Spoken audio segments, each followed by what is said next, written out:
TV Menorá apresenta Janela do Céu. Inicia na TV Menorá, um programa com entrevistas. Janela do Céu. Boa noite, começa agora o programa Janela do Céu aqui na TV Menorá. Que Cristo Jesus esteja guardando a todos nós, a sua igreja, que todos nós possamos estar na mesa do Senhor, nos alimentando diariamente para que haja um crescimento de vida, né?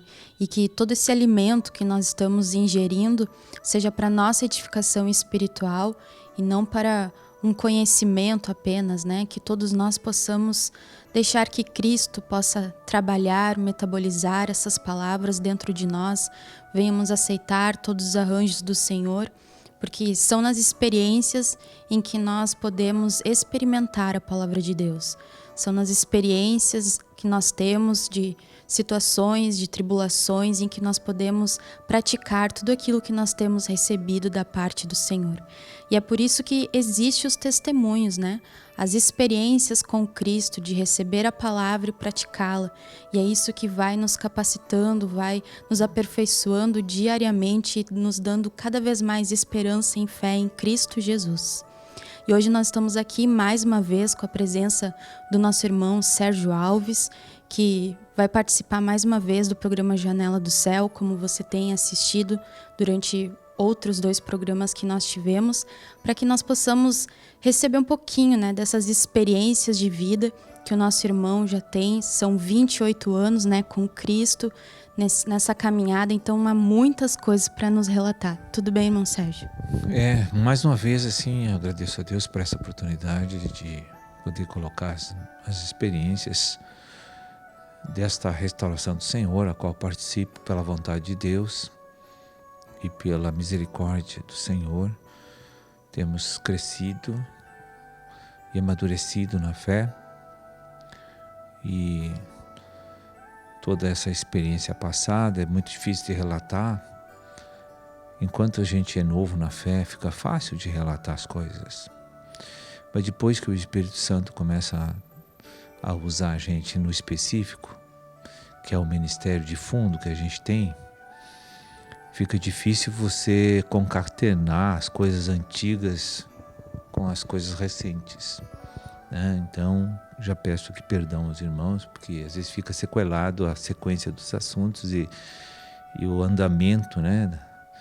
E as conexões que tem que ser feitas às vezes não são bem claras e sequenciais como deveria ser, né? Mas eu creio assim que o propósito do programa de hoje é falar assim, como surgiu o ministério da palavra nesta igreja, como se desenvolveu, né? Então, irmão, acostumado sempre a pregar, né? Agora está testemunhando e contando, né? Relatando as suas experiências. Como foi que você recebeu a revelação do Evangelho do Reino? Porque todos nós sempre conhecemos aquele primeiro passo, né? Que é o Evangelho da Graça, de nós sermos batizados, aceitar Jesus, ser batizado, receber a salvação judicial, né? A salvação no nosso espírito. E como foi na sua experiência? Você leu algum livro? Foi no momento de consagração? Como foi que você recebeu da parte de Deus essa realidade, né, de que nós precisamos ter a nossa alma salva? Eu exatamente não sei dizer que ponto foi que Deus me tocou, né? Mas o que ocorreu foi o seguinte: eu sempre enxerguei a Bíblia como uma palavra verdadeira que vem de Deus. Isso foi um ponto muito positivo para Deus poder trabalhar e estabelecer na minha vida o que Ele queria. E no momento que eu conheci a Bíblia, eu comecei a discernir, isso no ano de 1990, eu comecei a discernir certas coisas que foi muito favorável para mim me inclinar para o Espírito, que tudo que eu lia, havia algo dentro de mim que dizia que era verdade. Com palavras, eu não sei descrever isso para vocês, mas lá dentro havia uma outra pessoa, a sensação que eu tinha, e que essa pessoa era madura, que essa pessoa era capaz, era mais poderosa, e que ele aceitava lá dentro de mim aquelas coisas como verdade única e conseguia me dar um feedback mental de que eu poderia relaxar e descansar de que aquilo ali é a verdade de Deus. Não sei se eu consegui explicar. E outra, por outro lado, quando se trata de Bíblia e das coisas de Deus, para mim, se Deus escreveu um livro para deixar para o homem que ele criou, é porque o homem precisa se definir, né? Ele tem que, se ele deseja conhecer o livro, não é por curiosidade, é para ele viver o livro, porque eu considerava o manual do homem, vindo da parte de Deus, a Bíblia. E então eu digo, olha, se é para viver isso aqui, nós vamos ter que levar a sério. Só isso que eu pensei. E comecei a levar a sério. A única luta e resistência que eu tive com Deus foi porque eu não queria ser pastor, não queria ser uma pessoa oficial da igreja, né? Eu queria ser um membro, ia evangelizar, ia dizimar, ofertar, ia ajudar a obra em todos os aspectos, mas não no compromisso de titularidade, né? Mas esse não era o plano de Deus, e Deus foi trabalhando no meu coração à medida que eu conseguia estudar a palavra e entender. Então, quando eu cheguei no livro de Atos dos Apóstolos, ali foi fundamental para eu entender o que era o Evangelho do Reino, né? Porque quando eu li Mateus 16, 24, Mateus 16, 18, Mateus 28, 19, Mateus 11, 28, 29, a gente juntando aqueles versículos todos, eu percebi que havia uma responsabilidade minha para com Deus, né? E que todos os versículos conjugados diziam uma coisa comum entre todos, que eu teria que me negar para fazer o que Deus queria. Essa foi a conclusão que eu cheguei. E quando eu cheguei no livro de Atos, em 2,42, então ali eu achei 4 princípios fundamentais onde desencadeia o processo de crescimento, de estabelecimento e crescimento da igreja por meio dos princípios que estão ali. Então aí eu somei Atos 2,42 com aqueles versículos que eu citei, coloquei tudo num papel e comecei a analisar a situação para ver o que Deus queria expressar como solicitação para mim, que era um filho dele, um servo dele que estava ali para prestar serviço para ele. Porque isso eu vi de cara que eu era servo. E vi de cara que Jesus era Salvador e Senhor. Então, essa revelação, essa luz eu comecei a ganhar bem cedo. Eu nunca hesitei em obedecer a palavra para transformar meu comportamento, minha conduta. A minha resistência a Deus era ser ministro da palavra. Essa era a minha resistência, que também é um pecado. Resistir a Deus também naquilo que Ele tem chamado para a gente. Então eu entendi que a obra de Deus estava totalmente errada na terra. Eu fui em muitas denominações, convite para assistir, outras vezes fui para pregar, outras vezes fui para ministrar, seminários de cura interior, que era muito usado na época, essas ministrações nas denominações. E eu comecei a perceber que nenhuma delas estava adequado com o modelo do monte, que é a Bíblia. Ou seja, a extração daqueles versículos básicos da Nova Aliança me disse qual era a vontade de Deus para a igreja. E nenhuma estava adequada, nenhuma. Eu digo, então, eu vou para fora do estado, talvez eu ache. Eu fui para Santa Catarina, uma época, também não achei nenhuma igreja lá, porque eu fui pregar no Paraná, também não achei também igrejas lá. Fui para o Rio de Janeiro, tive em Goiás, tive em Brasília, Foz do Iguaçu. Me lembro que eu fiz uma peregrinação em todo o Brasil, ministrando para a Donep com seminários. E ali, naquela folga que a gente tinha, naquele seminário, a gente ia nas igrejas, né? Eram convidados para ir na igreja. E eu percebi que não tinha o modelo que Deus queria. Estava tudo inadequado conforme a vontade de Deus, que era perfeita. Aquilo que você estudava na palavra, que você lia, via que não era praticado lá dentro. Sim, o receituário de Deus não fechava com a prática de Deus, né? Então eu entendi, né, que Deus queria uma coisa nova comigo. Então eu comecei a me dedicar mais profundamente à Escritura e comecei a estudar a Nova Aliança, assim, de forma profunda, e comecei a tirar princípios, como eu fiz o relato no início, para ver como seria estabelecido essa igreja da vontade de Deus. Então eu passei de 90 a 96, até meados de 97, só estudando quais eram os pilares do estabelecimento da igreja e qual era o comportamento de um ministro para edificar essa igreja, e a Bíblia me ensinou essas coisas. Como foi para ti? Você se consagrava, você jejuava? Como foi você buscar da parte de Deus esses ensinamentos, né?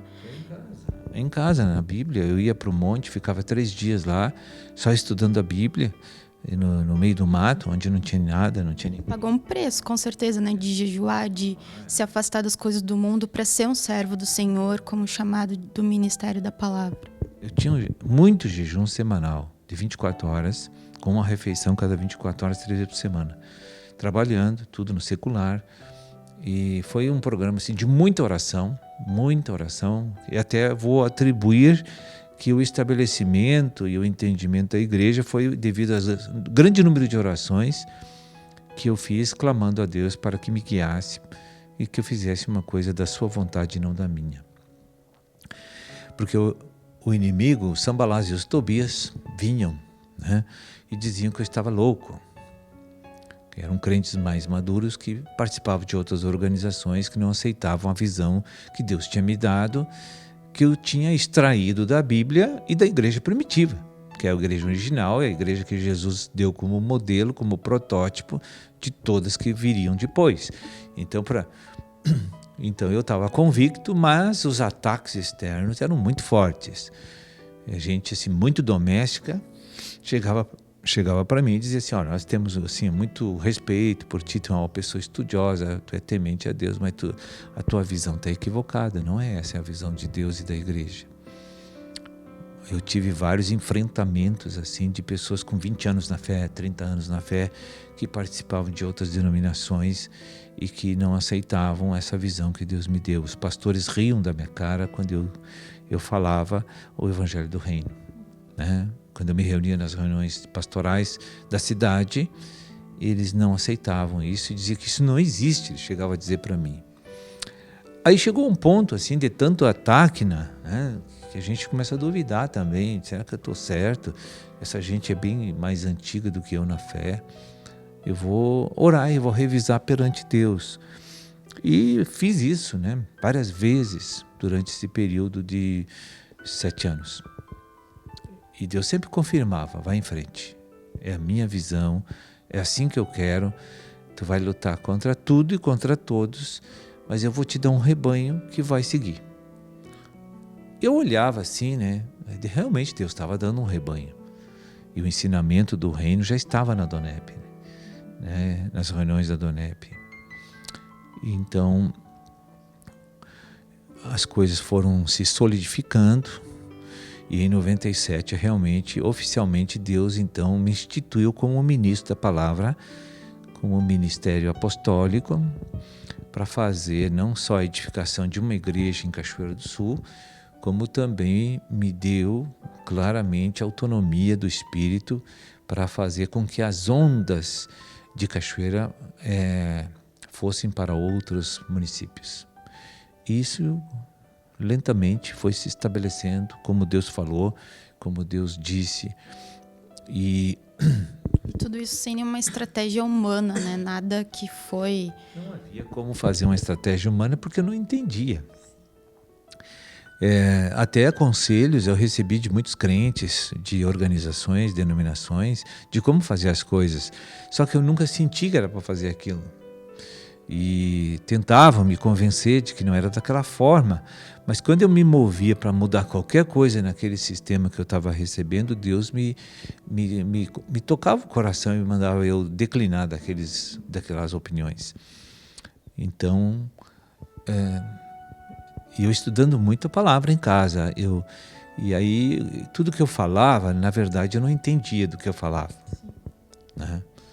Eu comecei a entender do que eu falava em 2002, 2003, por aí que eu comecei a entender as coisas que eu falei, porque teve muitas ministrações, que eram escolas ministeriais, semi-escolas, seminários, que foram dados nesse período de 97 até 2001, que eu achei assim, até que eu estava ficando delirando, que eu estava meio fora meio louco, na verdade, né? Para linguagem assim gauchesca, eu poderia usar assim essa palavra, mas não entendia muita coisa que eu falava.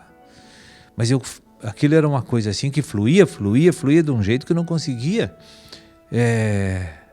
desconfiar que aquilo ali era da carne, porque era uma convicção interna muito forte, um ímpeto, né? É uma profusão de palavras e conhecimento que eu não sabia exatamente tudo que eu estava falando, é verdade. E aí eu me preocupei muito nesses 3 anos, digo, será que eu não estou falando bobagem aqui para esse pessoal? Mas o povo gostava, o povo vinha, o povo era trabalhado, o povo conseguia se libertar de muitas coisas, né? Eu me lembro que tinha as ministrações na igreja, desde as 7, 6:30 da manhã já tinha movimento, e nós encerrávamos às vezes 30h da madrugada, com muitas mensagens durante o dia, né?